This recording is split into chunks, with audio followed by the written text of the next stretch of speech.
This podcast is for entertainment purposes only and does not constitute professional advice. The views, thoughts, and opinions expressed are the speaker's own and do not represent the views, thoughts, and opinions of their affiliated organizations.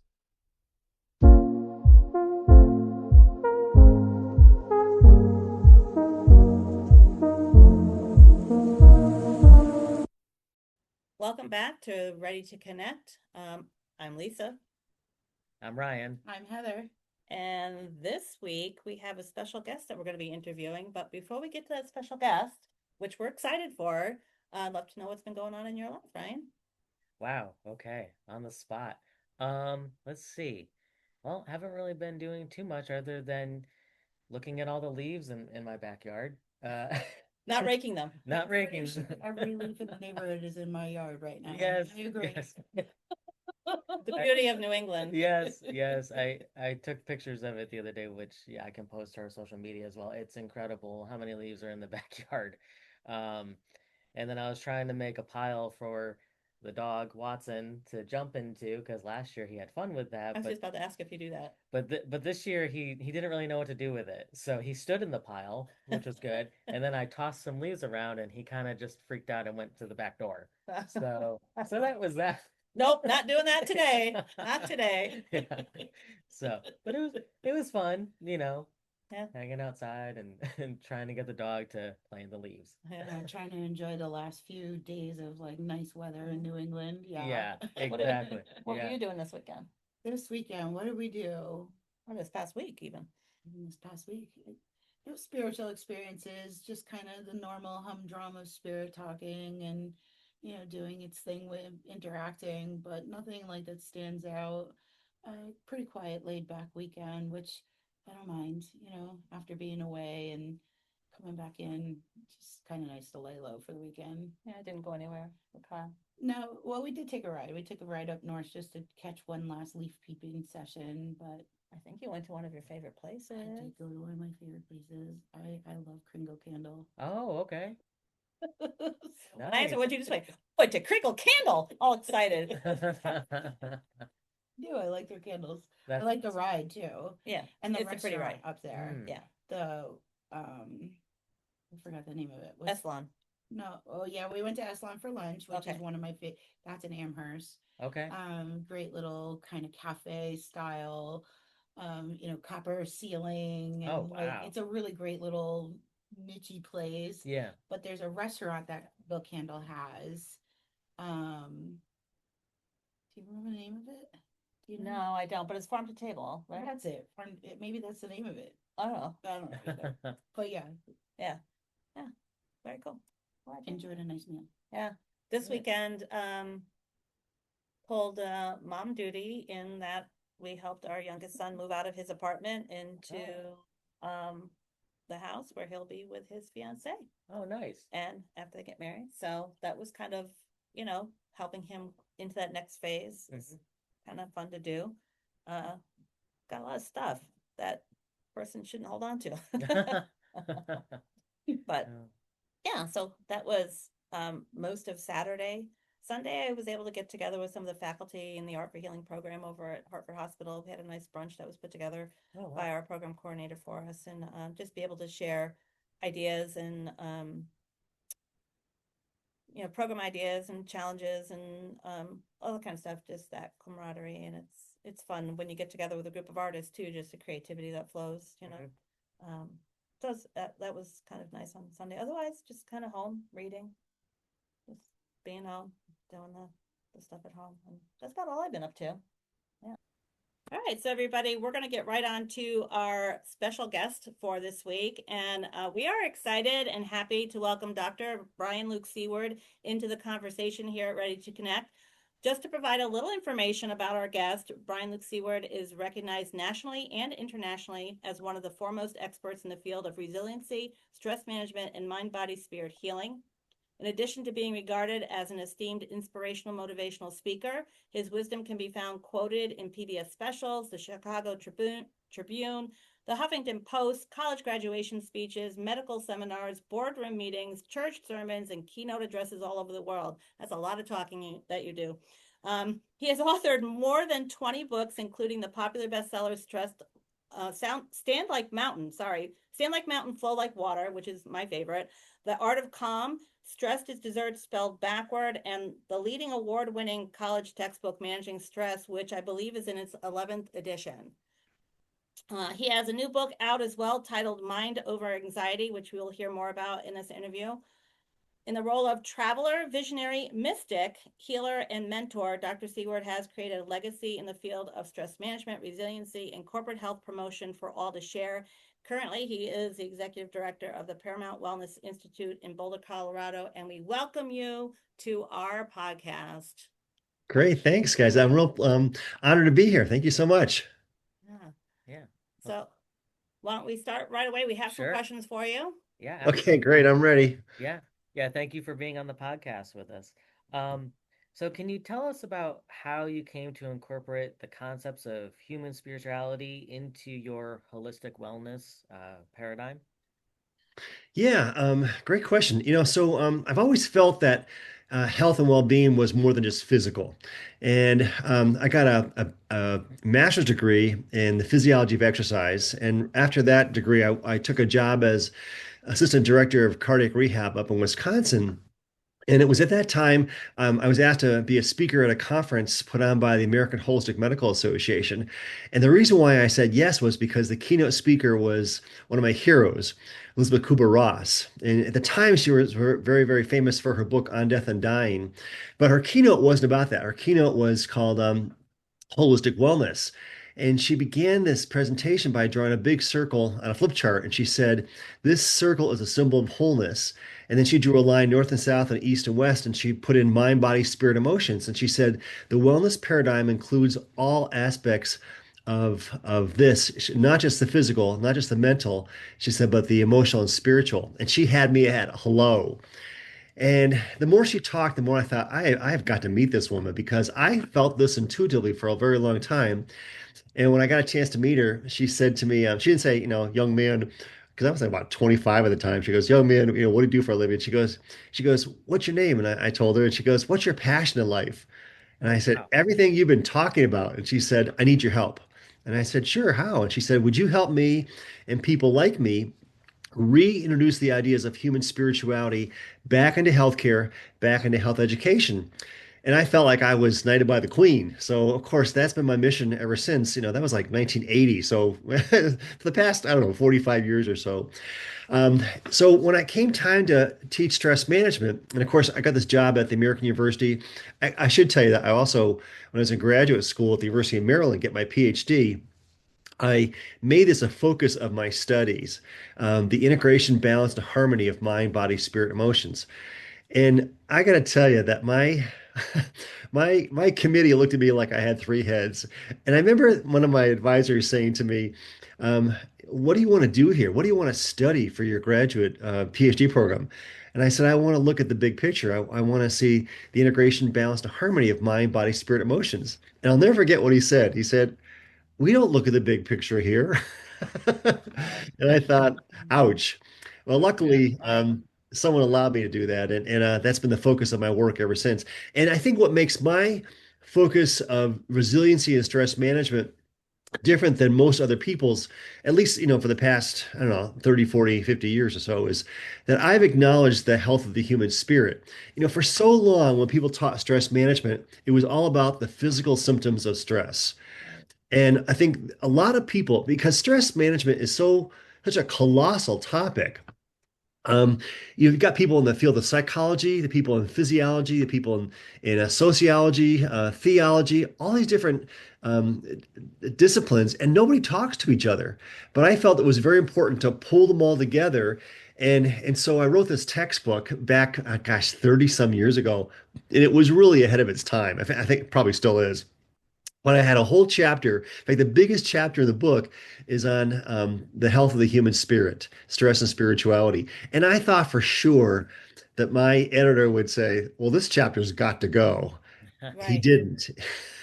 He said, it's about time." In fact, the people who reviewed the textbook before it ever actually got printed all said, "It's about time." Wow. And now it's in its 11th edition. Yeah, it's been out for like 35 years, and it's doing really well. I'm so excited. Every day I have a pinch me moment. So it's great. I'm really delighted by that. And here's a cool story. Every now and then I get a phone call from a parent of a student who's using the book, and they'll say, my son or daughter brought this book home from spring break, or whatever, and they took it back with them, and then they somehow lost it. Can I get a copy from you?" And I'm like, "Wow, the parents even want this stuff." Absolutely. That's incredible. And completely agree with you, Dr. Seward, that our medical system now doesn't focus on the whole body. It just treats the symptom. And then when you have another symptom, it treats the symptom and it's not incorporating.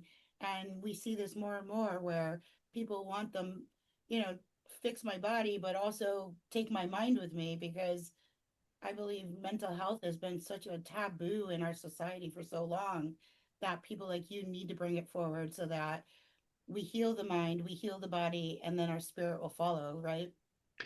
Exactly, yeah. And sometimes we got to work with the spirit first to get the healing of the mind and body on track there. Absolutely. I should tell you that first of all, I love the theme of your podcast, and my wife is a big fan of your your podcast. So she said, "I'm so delighted my husband's on the show."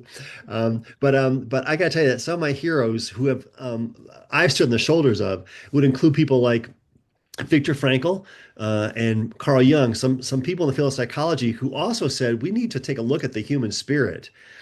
And so, yeah, I feel very fortunate that I've had a lot of people pave the way for me to do the work I do, including Kubler Ross. And there's a lot more people who are coming along. I think now it's a lot more accepted. Back in the 70s and 80s and stuff, when you talked about human spirituality, people kind of took a step back. And now, they're like, they take two steps forward. Like, well, what do you know that I don't know? What can you help me with my spiritual journey? So it's very, very important. And I think that when we acknowledge the spiritual dimension of health and well-being, then we have a foot up on trying to help people on their journey, mind, body, spirit, emotions, whatever aspect they're working on right there, to advance to their highest potential. Absolutely. Mhm. I love that in your bio you call yourself a mystic. And as my beautiful business partner here and I do psychic readings, I love that you call yourself a mystic. What how do you define through all your work and all that you've seen in this world, how do you define the term mystic for yourself? Yeah, great question. I'm not sure that really gets you a whole lot of points when you're looking for tenure in academia. So I kind of keep that to certain groups there. But I've discovered this. First of all, I've had a lot of mystical experiences, a lot of spiritual experiences, and we can get into some of those, which I hope we do. I But would love for you to tell us some spiritual experiences. yeah. Let me answer this question first, then we'll delve into those. Okay. So, as someone who's been studying the concept of human spirituality, you come across a lot of interesting stuff. I mean, stuff that you're not going to see in the scientific journals, that's for sure.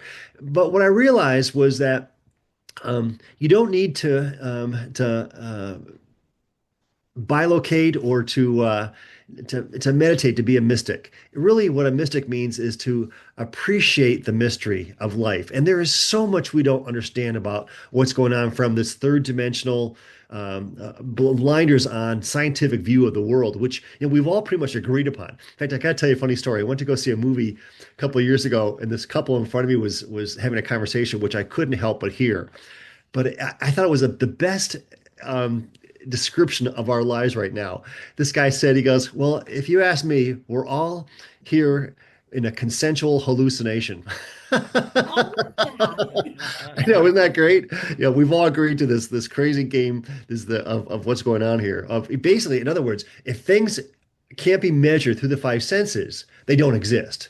Right. And of course, I've had so many experiences where things cannot be measured through the five senses. And I've had loads of people come and tell me their stories. It's almost like when I was in academia full time, it was almost like I had a sign on my door that said, if you've had a mystical experience, walk right in because I want to hear it. Oh, I love that. Well, I love that. believe me, I did. I heard all Yeah, kinds we're of the stuff.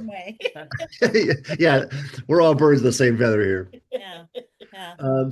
So I think, you don't need to have magical powers to be a mystic.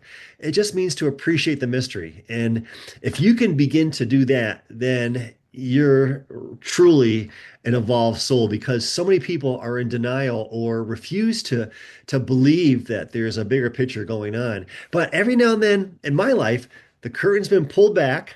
You take a peek to the bigger picture and you think, oh my God. And then the curtain closes and you think, okay, did I just see that? Did I just have that experience? And you go through this question of doubting, and you think, no, that was real. That was very real. And no one can take that away from you when you've had those. No one. No way. I really appreciate your definition of mystic, which means Yeah. all of our listeners that appreciate the mysteries that we talk about here on the podcast are mystics themselves. The people Exactly. who see us are mystic themselves, right? And hopefully every now and then their little curtain gets pulled back and they have their moments of, wow, did that just really happen? And they can see that truth. Just a full disclosure for our listeners, I know Luke through the fact that he was also a faculty and a supervisor. I took his internship in holistic stress management instruction, where yes, I did get the textbook. I have the textbook highlighted. My business partner took the textbook and is using it to create programs for herself. So it gets a lot of use, that textbook. But my favorite book that you wrote was Stand Like Mountain, Flow Like Water. It's well loved, it's well used, highlighted.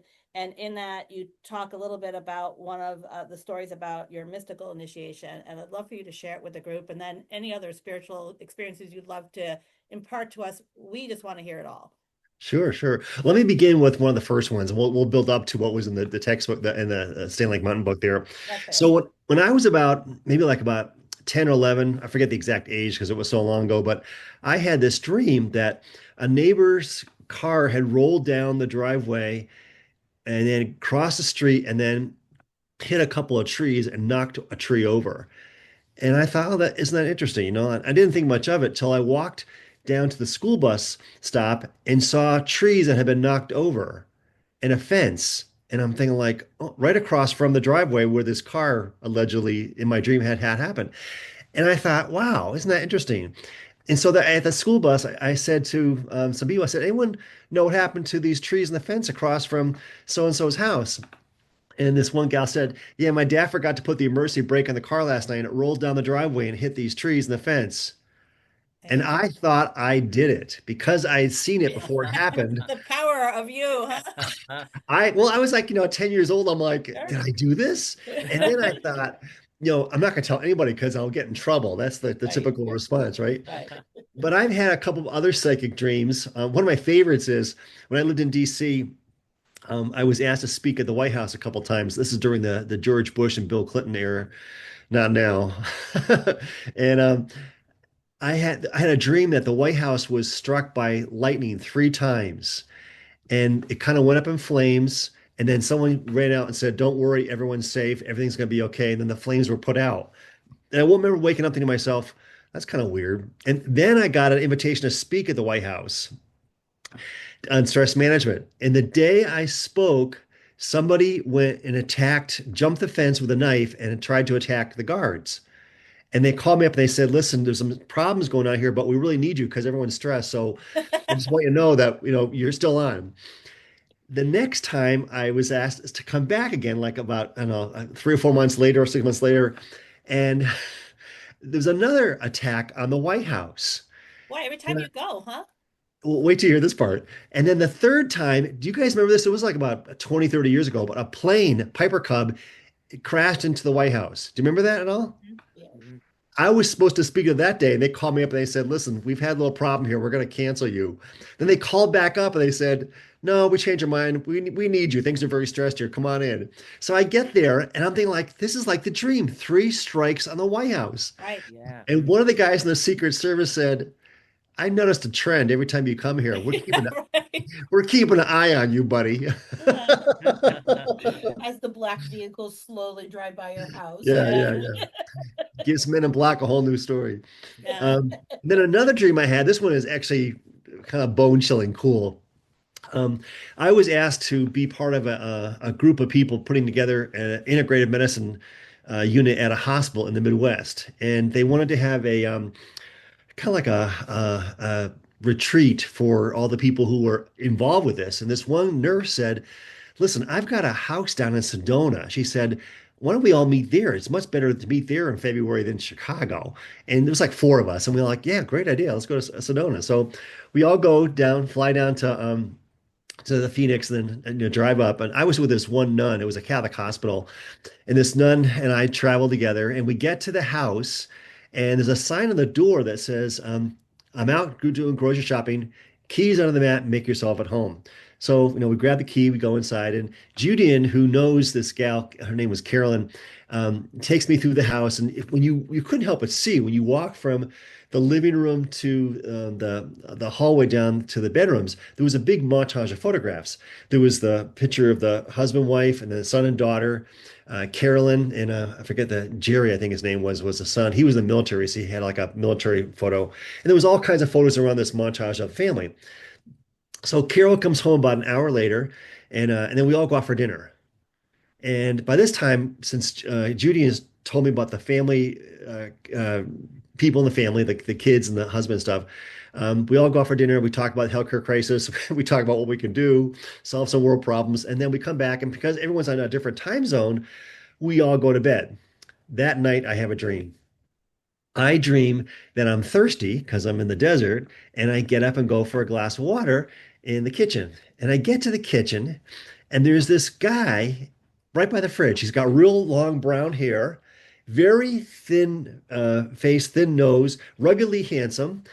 And he looks at me and he goes, "Hi," puts his hand out. He goes, "Hi, my name is Larry." And I said, "Hi, Larry." I said, My name's Luke." And he said, "Luke, I need a favor." And I said, "Sure, what?" He goes, "Would you tell my mom that I'm okay? She needs to hear this right now." And I said, "Yeah, sure, I'll tell her."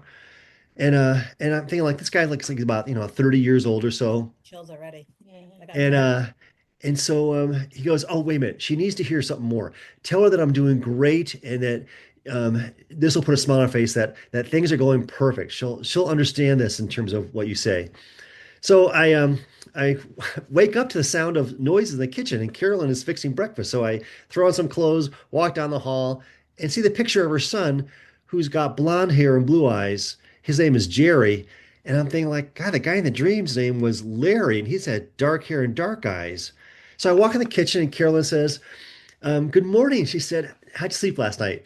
And I said, "I slept great, but I had a really interesting dream." And she goes, "Well, that happens when you're at different people's houses." She goes, "Sit down, tell me about it." She goes, "I'm into all dreams."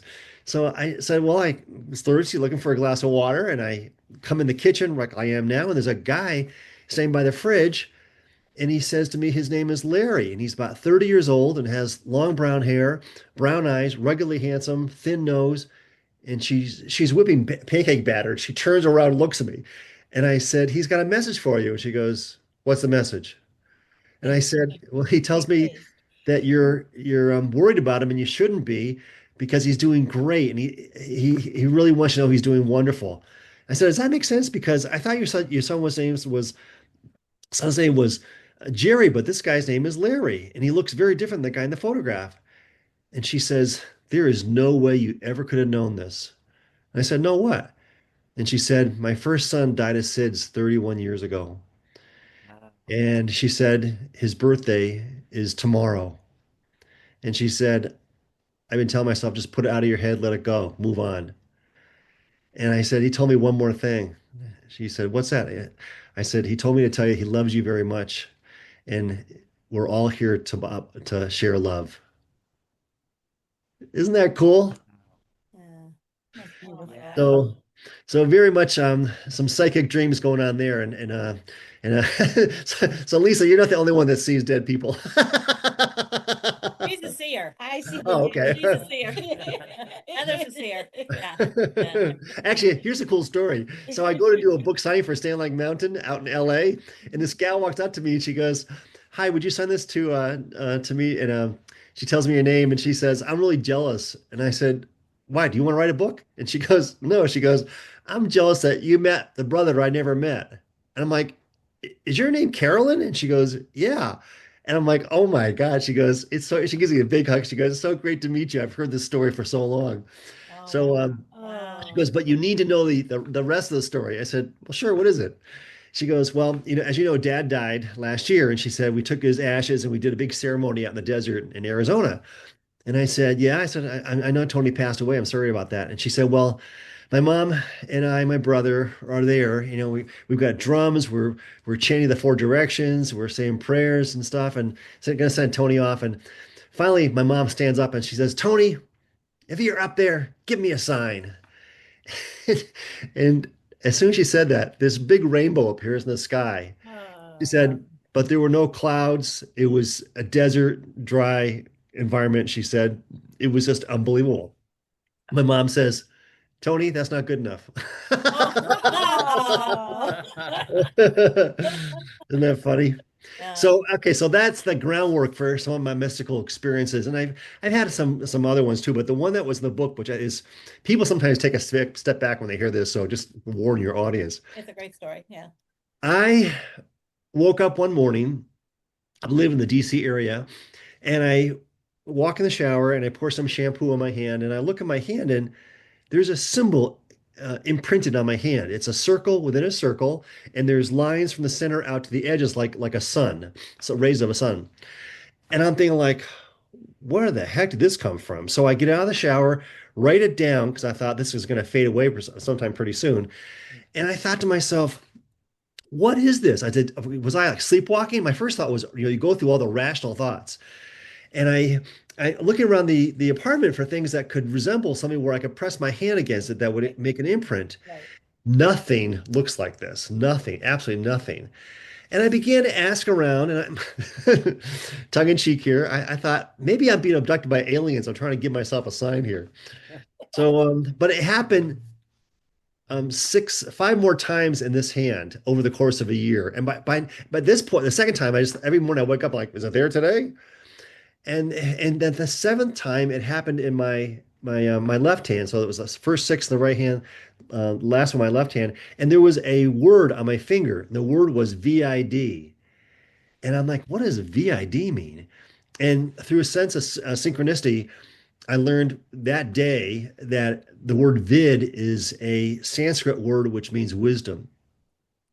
And I thought to my first thought was, what did I touch last night that I've got ink on my hands? And I was grading exams, but I had a red pen, and this was like charcoal. And then when I washed off, it just washed off and was gone, unlike ink that would stay for a while. Right. So I'm thinking, what is this? And I asked a lot of people what it was. I was looking for feedback, and I talked to a priest, and you know what he said? He goes, "I'm not touching this with a 10-foot pole." Oh, right. And I thought, well, there's faith for you. Yeah. You're scaring Uh, people. yeah, exactly. Yeah, yeah. And a lot. So I brought the bit about aliens. Now this is like 35 years ago, before it was a popular topic, and I couldn't believe the amount of denial from people that we're the only intelligent life on the cosmos. I thought, okay, that's a little arrogant. But finally, I went to go see my first psychic, Lisa, and she said to me, "Oh, this is your initiation." She goes, "You're right on schedule." She goes, "You're doing good." She goes, "You're about to have a rather large public speaking career ahead of you, and this is part of your initiation."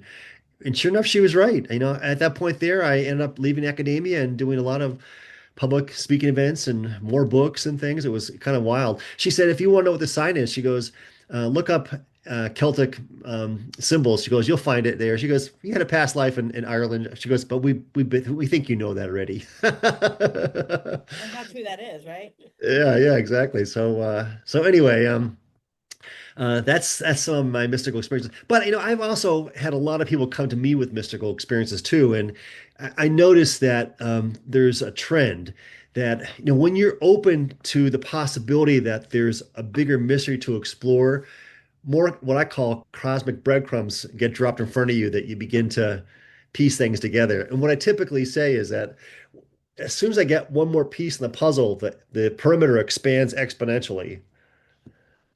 Mm. Always. Yeah, always. Always. I definitely agree with that. Yeah, it's a lot of fun. So, Dr. Seaward, I would love to hear about, and myself and the audience would love to hear about like your work with energy medicine and energy healing, and how you kind of combine them together or separate them. I mean, I just absolutely love hearing about your take on each one and how you blend them together or keep them separate. Yeah, thanks. No, everything's connected. So, I think I first came across the concept of a chakra back in the early 80s, if not late 70s. And back then, if you said the word chakra, the response was Gesundheit. That's how far we've come. Yeah. Um, Or they but actually think there's a dot like in their body that color, right? yeah, exactly. Yeah, yeah. We've come a long way. Um, but I was teaching at the American University, and I was told that I couldn't have two classes that I taught have the same content. And since I had a class called Modern Theories of Health and Wellness, looking at mind, body, spirit integration, I couldn't have a lot of stress management stuff in there, which was kind of stupid. I only had one night on that, but I thought, okay, I'll do some new content. So I went down to this wonderful bookstore in DC called the Yes Bookstore, long gone, but it was a metaphysical bookstore. And I found this book called Hands of Light by Barbara Ann Brennan. I love that book. Love that. Yeah, One me of too. my It's favorites. phenomenal. And remind me to tell you a funny story about Rosalind Bruyere, her mentor. But then I thought there's not enough content in this book. I need one other book. So I went down back to the bookstore and I found this book. God, what's it called now? By Robert Becker. And there was only one copy of it. And there was a woman next to me as I was reaching for it. She was reaching for it too. And I said to her, "Excuse me," I said, we're both reaching for the same book. There was only one book. I said, what do you want this book for? And she goes, oh, you wouldn't believe me if I told you. And I said, trust me, it's a Yes bookstore. I'll believe you. She said, well, she goes, things are kind of weird in my house. She goes, I'll walk into a room and the lights go on. And I walk into the garage and the door goes up without even touching the button. She goes, I walk into the kitchen and the dishwasher goes on. She goes, why do you want it? And I said, that's okay. Go ahead and take it. But it turns out the owner of the bookstore got us each a copy. And in that book, there was a story about a healer named Mietek Verkis. Kind of a strange name. It turns out he's from Poland, but he is a healer, energy healer. And I thought, wow. And so I love the story about how he can see the auras and the chakras and stuff. And I thought, this is cool, kind of like Barbara Ann Brennan. So I go to class at night and I give a lecture about energy fields and the chakras and meridians and I can't tell you all here, but you get the idea. And someone in the class said, Mietek Verkis he's my neighbor. He lives like two doors down. I'm like, this guy lives in DC.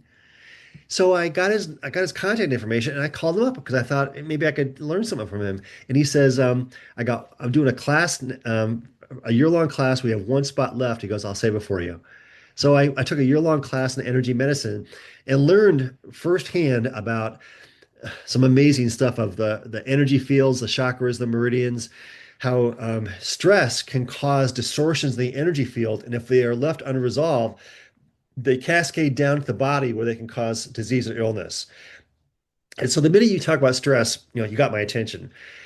Well, I've met a lot of amazing mystics and healers through him because he said to me, there's an organization that you might want to know about. It's called ICM. It stands for the International Society for the Study of Energy Medicine and Subtle Energy and Energy Medicine. And so I went to this conference.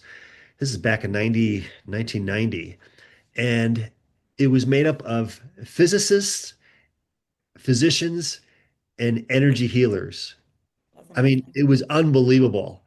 And I'm sitting there, I'm like just like a news reporter, like taking notes, like watching all the stuff going on. And it was unbelievable. And I thought, how come no one talks about this? I mean, you don't find this stuff in physics books, and you don't find physics and medicine books. What's going on here? Well, it turns out that back then, Elmer Green was one of the founders of biofeedback. Um, he had gathered a bunch of people together every year, and we're talking hundreds of people, to explore consciousness. And he had me at hello. And so I began to meet other healers, energy healers, and other people with talents, psychic talents and stuff.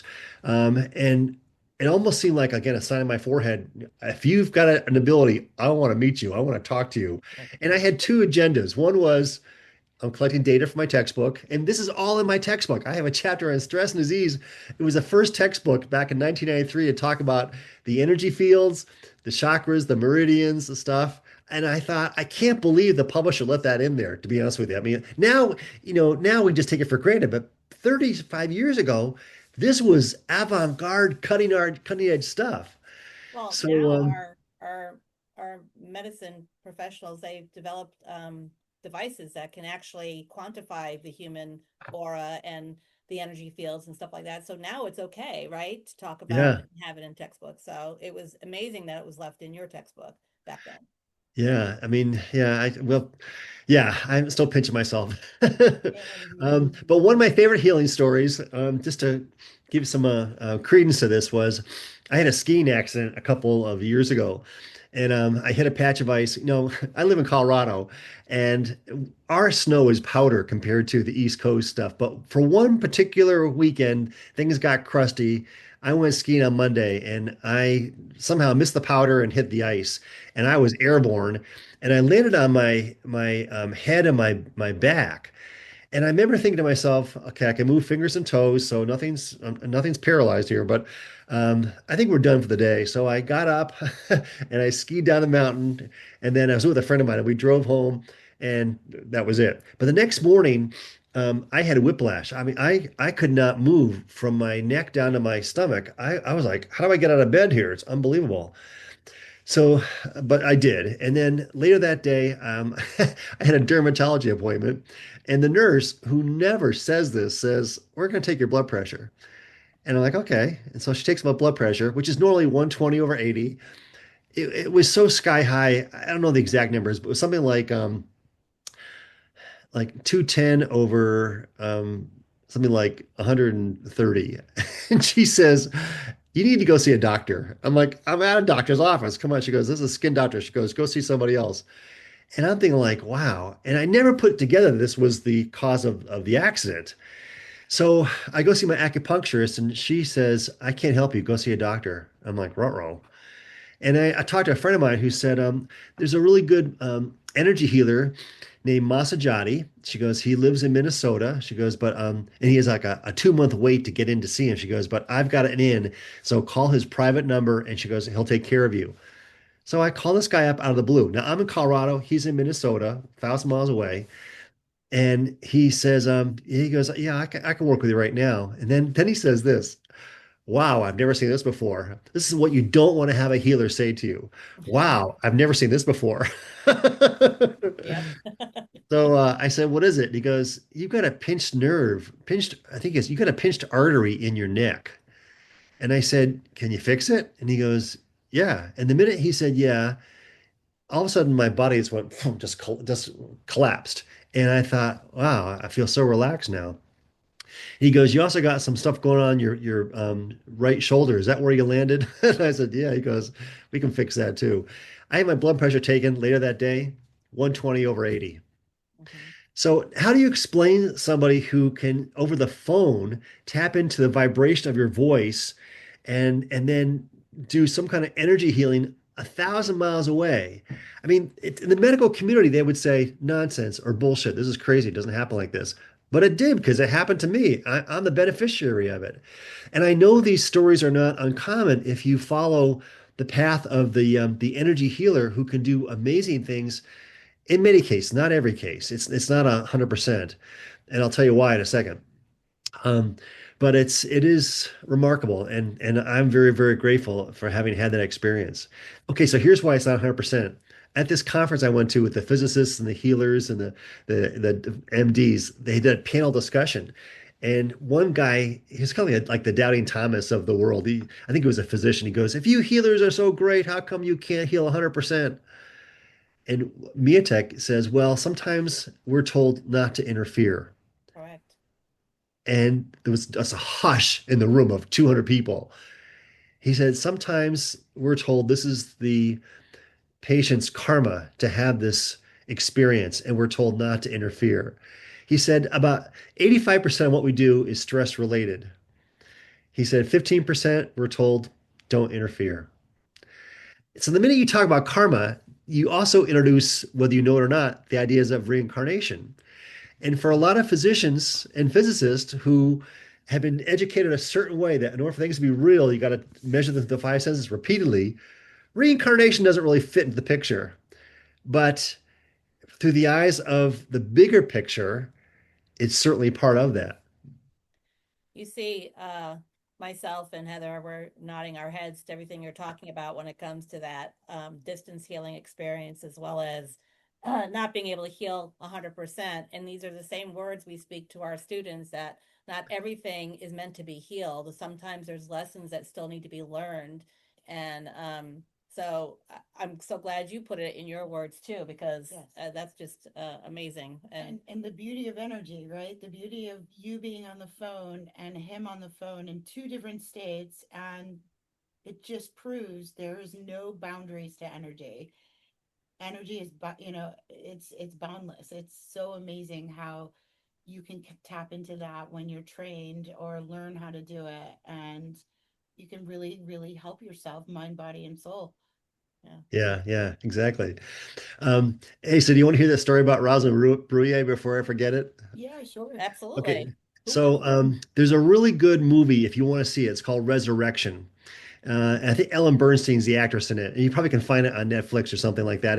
It's a story of Rosalind Bruyer, who was one of the most renowned, she thinks she's still alive, most renowned energy healers that trained Barbara Ann Brennan. And that's Barbara Ann Brennan took the concepts and put it into a book, Hands of Light. So at this energy conference, which they held every year for like, I don't know, 20 years, it's kind of like ceased operations since COVID. But Rosalind Bruyer was one of the speakers one year, and I was there at the conference. And so at the very end, they ask everyone to walk outside under this big pavilion and you hold hands and you don't sing Kumbaya, but we're all doing a goodbye. And who is right next to me but Rosalind Bruyer? And I'm holding hands with her and I'm thinking like, oh my God, I gotta be very careful because she thinks I'm taking her energy, she'll be really upset. I don't want to take her energy. And then I thought maybe I should give her some energy. I thought, no, don't give energy without asking permission to give energy. And the whole time I'm like, holding her hand, thinking like, what do I do? What do I do? And she passed me this one. She goes, it's okay. She goes, we're good. Calm down. I thought it was pretty funny. You recognized you were struggling with. Yeah, exactly. Yeah. Hey, she's good. What can I say? One of the things I like about energy healing in you, Luke, and our listeners heard us talk about going off to Africa, and then when I came back, sharing some of the experiences. So one of the wonderful experiences I've had with you, and so our listeners know, is you are one who puts together these groups that do these experiences. My husband and I have been with you twice to Ireland, and now just returned back from Africa. And I just want you to talk a little bit about these trips, how you put them, why you put them together, why they're so special. If you could talk a little bit more about that, and then we're going to get right into your new book, if you don't Sure, mind. sure. Okay, great. Yeah, so I, being of Irish heritage, the McNulty clan and the Egan clan and a few other ones in there, I had the opportunity to go to Ireland, and I thought to myself, I should actually make this a bigger group. And at the same time that I thought about this, I had some other colleagues of mine who would go to Machu Picchu and go to the pyramids in Egypt, and they were working with the ley lines. And I thought maybe what I can do is turn this into a trip where I bring a bunch of people who are energy healers, mostly they're nurses and people in the allied health profession, but see if we could do some work to help clear the ley lines. Now, Ireland's renowned for its ley lines, and ley lines go by different names. Sometimes people call them dragon lines. In Ireland, they're called fairy lines, and they're kind of like the meridians of the earth. But Ireland's got a lot of them that connect, and you can tell where the connections are because they have sacred sites on top of the connections or the intersections, like dolmens and stone circles and various stone structures that have been there for thousands and thousands and thousands of years. So, but because of the wars and all of the problems in our world, a lot of these ley lines have become congested and distorted. People have actually used the energy in them for nefarious means. And so a number of people have been directed through their spiritual guidance to go to various parts of the world to clear the ley lines out, like almost like an acupuncture needle would do with a meridian in the physical body. And so I decided to put together what I call these healing ceremonies where, and by the way, I am not an energy healer. I should just make that very clear right now. In fact, let me take a side step here. I've only seen one aura. I was taught to see auras with Mia Tech's class, but I failed that miserably. But I took my students to go see Ram Dass one year when he came to DC. And around Ram Dass, there was this huge purple aura. And I had been swimming earlier that day, and I thought I had chlorine in my eyes. So I turned to one of my students. I said, "Do you see a purple haze around Ram Dass?" And he goes, "I sure do." And the guy behind me, who I didn't even know, goes, "I see it too." Ram Dass was kicking out some Jews. Wow. Anyway, so I thought I would begin the ceremony with some Irish poetry and some Irish poems from John O'Donohue and a lot of other people. We had some music. We had some time to meditate, and I would ask people to go to various parts of the sacred area there and just sit there and just send love to the planet, send love to the ley lines, and to try and offer something back to Mother Earth. People have been taking and taking and taking. It was our chance to give something back. And so we would do this at various parts. We would go in Ireland, and yeah, Lisa, you were part of that. In fact, my favorite story with you, Lisa, is that one of my friends, Freddie Silva, who's really big into crop circles and sacred sites. He's a buddy of mine. You might have heard of him on Gaia TV. He and I were having dinner one night, and I told him I was going to go to Ireland and this one area, and he goes, "Oh, the Durrag Stone Circle." He goes, "There's a wonderful spiritual being there." And he says, her name is so and so. I forget the name. She's very tall, long blonde hair, glowing and glowing energy and a long gown. She's the guardian of this stone circle. So we get to the stone circle like a few months later. Lisa, you're in this group, and Lisa comes up to me and she goes, "There's a guardian here at the stone circle. Her name is so and so, and she's got long blonde hair and a flowing gown." And I'm like, just like Freddie said. I'm like, "Wow, you're good." And then you said, "She's so pleased that you brought music because people come here and they don't do that stuff. She loves the music." We had fiddle players at our secret sites there. So, and my favorite story about this is our guide and driver, actually, his name is Patty. He says, "I do 40 tours a year to Ireland." He goes, "And yours is the only one I look forward to because you give something back to Ireland." Yeah, yeah. That was one of my favorite experiences is going to those stone circles or those sacred sites and just giving back energy back and getting the almost like a sigh of relief spiritually. Yeah. That would happen there, like thank you, a gratitude and a thank you, and just that those moments of I don't know, just unity, everybody together doing that together as a group. And you put together a good group of people that are willing and wanting to give back. And of course all the music is just amazing too, that you bring music. We do sound healing and my business partner has taught me a lot about music and just sound in general and how that's healing to the human spirit. So and the body. So Yeah, very much so. Yeah. yeah. We had one guy one year, I think the second year I did it, he had brought dowsing rods and he was saying, "I'll find these ley lines." And, and he goes, "Oh my God." He goes, "There's two of them right here, right on top of the stone circle." He was like almost in disbelief. And I thought, that's why we're here. Yeah, I've had a lot of wonderful experiences on the trips to Ireland and as well as Africa too. And um, we I can't thank you enough for offering that. Oh, thank you. Yeah. It's quite magical. In fact, can I tell you one? You probably know this story, but I'll tell you to the audience here. The very first year, we went to a place in the Dingle Peninsula. It's a stone church that's I think like 1,600 years old, and we usually go on summer solstice because there are certain sacred days in the Irish calendar, the Celtic calendar, the solstice and the equinoxes, and then the quarter days. But we were there in summer solstice, and the clouds were thick as molasses. It's typical Ireland weather. It's cloudy or rainy. This time it was cloudy, and so we went out at 10 o'clock to the stone circle, the stone church, and we go inside, and it only fits like about 10 people. We had 20, so we're kind of, kind of intimate there. And we're playing fiddle music, and we were singing songs. I'd read a poem and stuff. And then Dan, our musician, says, "Now I want to sing a song. I want you all to sing along with me." And it was "Here Comes the Sun" by George Harrison. So we all start singing the song, and the door to this church opens up to sunset. That's what it's done in terms of its um, architecture for the sacred sites. And as we sing this song, light comes in, the last rays of light from the day of this amazing day of summer solstice, come into the church through the door and lights up the whole room.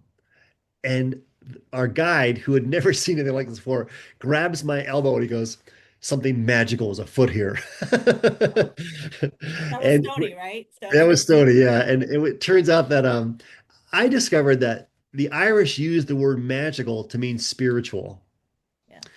And it was we have lots of magical moments over there, it was for sure. But that was one of my favorite ones. And I saw him, I was back in Ireland this summer, and he goes, "Remember that time we were in the Stone Church?" He goes, "Magical."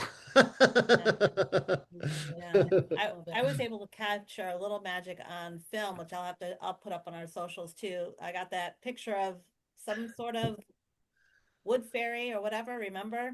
Yeah, yeah, that I'll, was cool. I'll That was put share very that. cool. That was captured in Killarney National Park. That was really pretty cool. But Yeah, yeah, that was very special. uh, Yeah. it's great how that energy healing is able to give back and how you've put those groups together in many places. For those who don't understand or may not be familiar with this, the Earth has got meridians like the human body does, but there's actually, I was told, three layers. There's the underneath the ground, there's on top of the ground, and there's above the ground. And there's like this incredible matrix of living energy that surrounds or permeates the planet. And as I understand it, there's been so much work done with people like us and you and everyone involved on trying to raise consciousness that we have cleared the matrix of the grid around the planet so that more people can begin to wake up spiritually to the realization that we're part of something much bigger and there is no separation, there is no division. We are part of one beautiful collective of love. Mhm. Very nice. Well, thank you for sharing all that. It's Yeah. beautiful. Yeah. And the truth. Yeah, yeah, very cool. Oh, so I really would love to hear more about this new book that you have produced. You know, a little bit of a fangirl over here, so I've read everything. Um, congratulations for producing another immensely in-depth, wealth of knowledge book. So many people in our society suffer from anxiety. So this is like truly an inspiration. So what kind of inspired you to like put this into a book format for people like myself and everybody else listening? Yeah. Yeah, well, I Heartfelt wish I could. congratulations from all of us, for sure. Yeah. Oh, thank you. Thank you. Well, I wish I could take all the credit. I really can't. I have a publisher in Connecticut, actually near the New York side of things. And she contacted me last year and she said, let's do a four-part podcast on stress, anxiety, and neuroplasticity and meditation. And what it was supposed to be was not a conversation, but more like a lecture, a four-part lecture. And we got done doing all the taping, and she said, "This is bigger than a podcast." She goes, "We need to do a book." So she transcribed all of the recordings and then sent me a manuscript with about 50 pages. And I took a look and I thought, this is not enough to be a book. We need more. So I embellished it quite heavily and just added a lot more content to kind of make it look like, a substantial book to hold and to read and stuff. By the way, her company does mostly audiobooks. So I thought this was going to be an audiobook. And when it got all said and done with the manuscript, she goes, "Oh no," she goes, "it'll be a book you hold in your hand, an ebook, and an audiobook." So I asked her initially, or maybe she told me that the inspiration for this was that last year the most Googled word was anxiety. And people right now are are very, very anxious, very, very apprehensive about the state of the world right now. Whether it's our country, everywhere in the world is experiencing this. It's not just the United States. We hear most of it because we live here, but there's great change going on, and we could spend a whole show on that in itself. And just to kind of be brief about it, there is this, as I understand it, there is this awakening process going on, the grand awakening. Some people call it the grand unraveling. It has lots of different names, but we are coming to the realization in this age of Aquarius, where all the clocks are coming to the top of the hour, something big is happening here on planet Earth and actually beyond that we are part of in terms of the realization, the birthing of an awareness of oneness in our consciousness. And it's a very exciting time to be alive. But it also leads to a lot of stress, tension, and anxiety, hence all the Googling.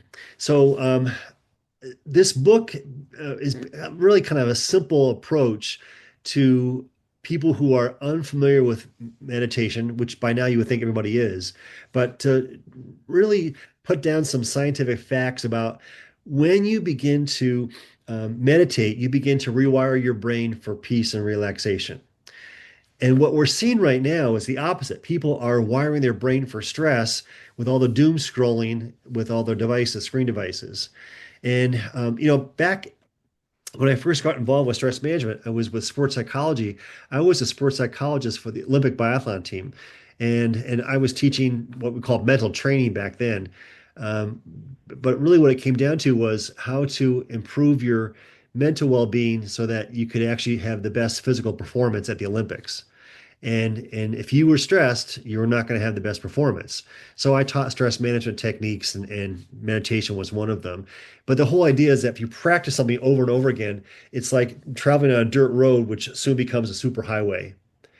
And that's neuroplasticity. But it's not just for athletes, it's for everybody. So we're seeing neuroplasticity, the rewiring of brain cells, the reformation of brain cells. We're seeing people wire themselves for stress because of all of the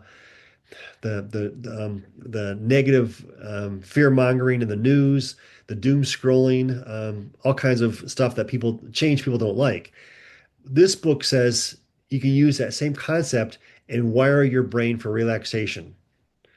And although there's not a whole lot of spiritual essence in this book, because that wasn't the purpose of it, I snuck as much in as I could.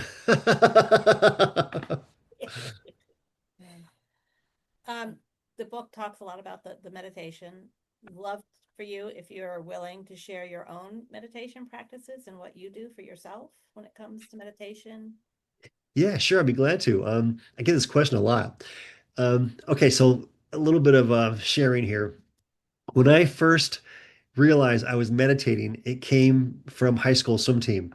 Because when you're swimming in the water, you can't talk to anybody. You're facing the water, you're doing laps, and you got a lot of time to think about stuff, aside from the what's in the bottom of the pool. And then I swam in college, and I realized that it was like a moving meditation. I mean, it's like Tai Chi or something. When I was introduced to what meditation was back in the late 70s, I thought, yeah, I kind of do that. I'm aware. I'm in the present moment with my swimming. That's a meditation. But then I decided to sit and quietly just focus on my breathing, and not in the water, by the way, in my meditation room. And it was a whole different experience. So my typical meditation experience goes like this. I get up in the morning, go for a walk around the nature preserve where I live. But yesterday I saw two coyotes. It was pretty cool. Wow. I heard Usually I them off in see, the distance at my house the other night. did you? Yeah. They may have been talking to the ones out here. I don't know. Um, Maybe. but I kind of like commune with nature, talk to the trees, the animals and stuff. Then I come back and then I take a shower. Then I go in my meditation room. I got a room called the meditation room. Sometimes we call it the Zen room because there's nothing in there. And and I just sit quietly for half an hour and I just focus on my breathing. I also go through the chakras. And Edgar Casey had a three-part series for meditation, which I kind of follow. First, you focus on your breathing. You breathe in divine light and you breathe out things which no longer serve you. You do that for, I don't know, 5, 10, 15 minutes or so. Then you kind of go through the chakras and think of the colors and the vibrancy of each of the areas of your body that the colors correspond to. And sometimes when I get bored, I think of colored flowers or colored birds or things in the rainbow like that, because you got to add some spice to your meditation practice. And then I go through and connect to the divine and to Mother Earth. And then I will do like a ho'oponopono. I'll ask forgiveness for anyone who I have wronged or have not been copacetic with. And then I give thanks. I kind of end my meditation with gratitude. I think a lot of people think meditation is just an emptying of the mind, like just no thoughts whatsoever. And I find that I cannot meditate that way, that I have to have some sort of like almost purpose or thought out. I don't use the word protocol for my meditation, but something that is that I rely on, a routine, I guess, in my meditation, sort of like what you do, you know. Yeah, I find Yeah, that, there are hundreds, if not thousands, of ways to meditate. yeah, yeah, yeah. Oh, Good. yeah. How does thinking differ from meditation? Wow, that's a great question. Uh, let me get back to you on that one. No. Thinking basically is observing the thoughts and sometimes a string of thoughts that continually make themselves known to you in your conscious awareness. And it's one of my friends calls it thought linking. Thinking is thought linking, where you kind of like go from one thought to the next thought to the next thought. If you ever thought to yourself, how did I get in this type of conversation? You kind of trace it back to something which is totally unrelated, but somehow they're all connected. A lot of times I use this term called monkey mind, where your mind is racing all over the place. The thoughts are ricocheting off the walls of your brain, like, whoa, duck. That's thinking. And there's a lot of creative thinking going on. I mean, this one question could take 4 days to answer, so I'll give you a brief one. But thinking basically is a process of observing your thoughts, and they can be any kind of thoughts. Meditation is saying, let's put a pause on those thoughts and, as Lisa said, think of nothing, or the Zen mind is where you have no thoughts at all, which is virtually impossible. But you can try and minimize the thoughts, and that's what meditation does. My favorite explanation or definition of meditation is this, is to domesticate the ego. Wow, Because so many absolutely. thoughts come from ego-based things. And what I typically say is if you don't domesticate the ego, you're going to have poop all over the place. That's right. So in your book, Mind Over Anxiety, is that you find that meditation is a way in which to deal with that anxiety? Yes. Or does And it also, make a difference to how the anxiety is produced? yeah. A lot of the anxiety is going to come from the ego. And I don't go into great detail, but I definitely talk about that. The ego actually is the good guy. It's what trips the fight or flight response to say, danger, Will Robinson, danger, danger, danger. But it's only supposed to last a short period of time. In fact, fear is supposed to last seconds to maybe minutes. Anxiety is chronic fear in perpetuity. You're like always thinking that life's in danger and you're apprehensive about everything. So this says, let's unplug from that mindset and just calm the ego so we don't have those thoughts or minimize those thoughts. And then when you can become the observer of your thoughts, you realize that you are not a slave to your thoughts. I love that. You know, there's a lot being done and talked about anxiety, right? It seems to, everybody seems to have anxious moments or have some sort or form of anxiety. What do you feel is the biggest reason for anxiety that's happening now? I mean, more and more young people I'm running across, they'll tell me, oh, I have anxiety. I, I mean, in our practice with readings and healing, I would say the number one reason a person comes to our Reiki sessions is anxiety. Not just mental anxiety, physical anxiety, where their body is actually responding to the mental anxiety. And it has, yeah, I mean, Lisa and Yeah, I have been together for 13 years, and more over the last the been years, anxiety. where people are having physical anxiety and mental anxiety, and then it just spins their spiritual anxiety out of control. And I I'm just, it's yeah. so astronomical now, incredible. I'm just wondering, in the research you did with your book and the writing of the book, did you come across certain aspects that are creating more anxiety in people? What is the driving force of all this anxiety? Did you come across anything like that? Yeah, basically, it's a fear of the unknown. I mean, there's a lot of reasons, but the big one is the fear of the unknown. There's a lot of uncertainty, a lot of instability with things that people thought were structurally in place, like well, like healthcare, but that's not in place. Like the economy, but that's not in place. Like politics. I mean, take a look at our political situation. I won't go into details, but it's definitely in question in terms of democracy. And people who felt as if that was never going to change are now apprehensive about all of the change going on, the fear of the unknown, what's going to happen. And so fear of the unknown is huge. There's lots of different fears, fear of death, but a lot of them relate to the fear of the unknown and the uncertainty. It's kind of funny. I listened to a little bit of news and comments and stuff, and I hear the words chaos, turmoil, catastrophe. All of these words describe a world in dramatic change. And really, the answer is change. I mean, again, change brings the fear of the unknown. I love the expression that says the only person who likes change is a wet baby. Well, being a babysitter of a grandson that has wet diapers, that is very true. Yeah. Yeah. You had one more question you wanted to Oh, ask? I'm sorry, sure. I jumped the gun, but Yeah. Ryan No has one more worries. question. Yeah. Is there anything you wanted to include into the book that didn't make it in? Yeah, great question. Thanks for asking that. Yeah, I think a lot of books when they get formatted have a set limit of pages, and so if you have stuff that you want to put in there, a lot of times they'll say, "Nope, we're at max right now." I didn't get told that, but they kind of hinted about it. But after it was all said and done, I wish I could have put in a few more essays about consciousness at the end because there's two schools of thought about consciousness to kind of include this. And I put this in the book, but I could have put more detail.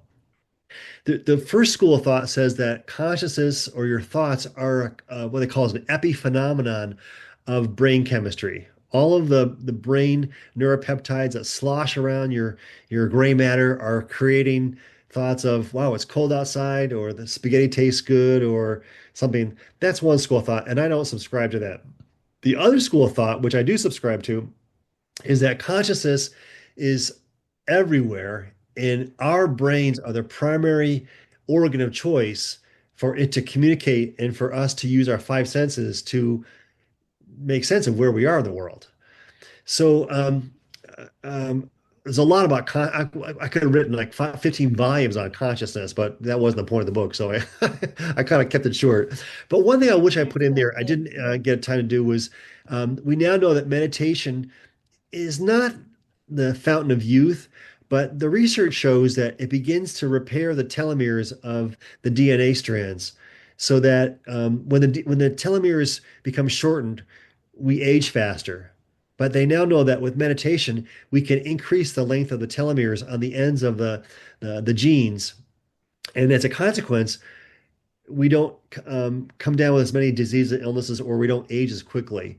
And I think that's great. I mean, I just turned 69, and I hope I can go for like another 30 years, with this model. I got to take good care of it. But meditation, of course, like sleeping is important, like good nutrition, exercise, and meditation. The four things I would include for anyone's health behaviors. By the way, I saw this meme I thought was pretty funny. It says, "Today's medical students are learning how to practice medicine through ChatGPT. So this would be a good time to learn to eat healthy."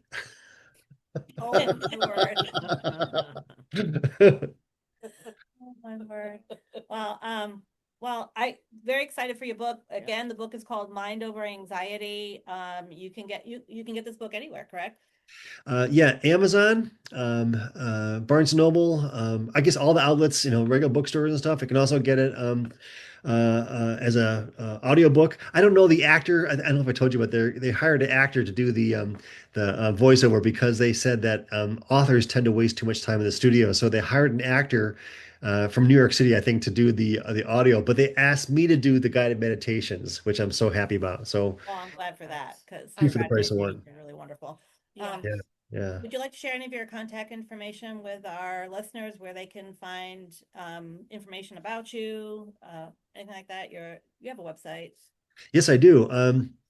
So the website is my full name, brianlukeseaward.com. I'll spell for you, BrianLuke, and then SEAWARD.com. It's got all kinds of good stuff on there. My email address, if you want to reach out that way, is brianlukes@cs.com. CS stands for CopyServe. It's a very old server there. And then, yeah, those are the best ways to reach me there. And yeah, I usually put my calendar up in terms of events. I do some workshops and retreats, and nothing yet planned for Ireland, but I'm looking at 2027. Are you serious? Yeah. Oh wow. Oh, that's exciting. I gotta tell Mike. Tell my husband. We want to thank you for being our special guest today, Luke. Oh, my pleasure. This is great. Let's do it again sometime. Yeah, it's been really wonderful to share with you and hear your stories. And I'm sure our listeners really love it too. And so, thank you. Thank you for being here, being with us and sharing today. My pleasure. And And I want to say thank you to you guys for putting together some incredible content that is helping to raise consciousness, because there are people who are waking up thinking, I've had this experience. Am I alone in this? How do I learn more about what I'm experiencing in terms of the bigger picture? And when they come across content like yours, it helps them realize they're not alone, which is so very, very important in the world thank today. you for saying that. Thank you for saying That that. makes us feel good, right? Yeah, that makes us Yeah. feel real good. Absolutely. Really appreciate that. So on that note, we'd like to say goodbye to our listeners, Big and heartfelt. we will we look forward to connecting with everybody next week. So thank Hey, you so much. thanks, everybody. Thank you very much. Thank you for tuning in to Ready to Connect. If you're interested in exclusive behind the scenes content, be sure to like, share, and follow us on social media by searching for Ready to Connect Podcast on Facebook, Instagram, TikTok, and YouTube. And for those looking to further support our podcast, consider subscribing to our Patreon at patreon.com/readytoconnectpodcast. And until next time, get ready to connect.